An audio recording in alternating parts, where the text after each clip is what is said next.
2026 has started. It's definitely been already an eventful year for everyone across the globe. And uh, what comes to mind is why ISO 3130 still matters. It's been around for quite a while now. A lot of organization has implemented and in different levels to the organization and managing travel risk overall. And but in our view, ISO 31030 still matters. It's important. But I think it's become more complex, and Alan will discuss this. I mean, ISO 3130 is still the recognized global framework and assisting and helping organizations to build out that travel risk management program. It's widely accepted as the standard now, or the guideline that most organizations do follow.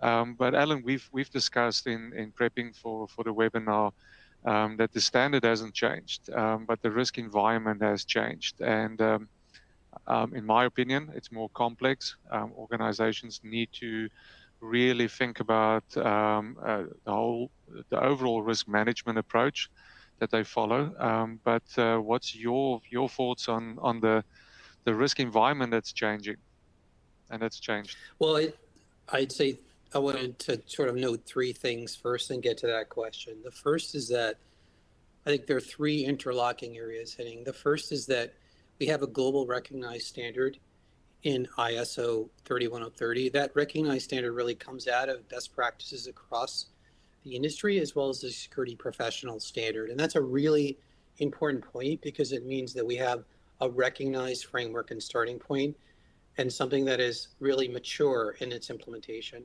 The second point is that it's in some ways it's never been easier or more manageable to implement the standard in the sense that AI itself has changed and sped up, and the technology sped up our ability to create the basic tools, frameworks, and structures of implementation, from core checklists to benchmarking to standardization. So the standard is there, it's clear, and in some ways we have more tools in our ability to implement.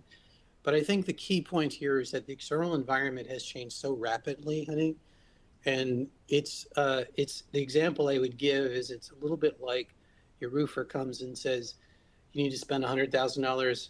I'm using rough numbers because my math's not great. You have to spend $100,000 on your roof, and you say I don't have it, but patch it for 500, and the next year it's 150,000 because of inflation.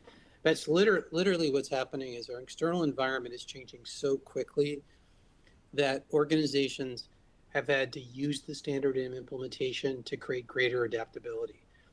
So I think one of the core sort of attributes of ISO 3130 is it's supposed to be flexible. It's supposed to be a framework, and it's very explicit in that it's only as effective as its implementation or its governance. And I think those challenges have only gotten greater, and those challenges have only gotten more significant in how they are challenging enterprises, small enterprises, universities, nonprofits, and how they implement it, which I know we're going to get into. Definitely, and the third point there, organizations are struggling not with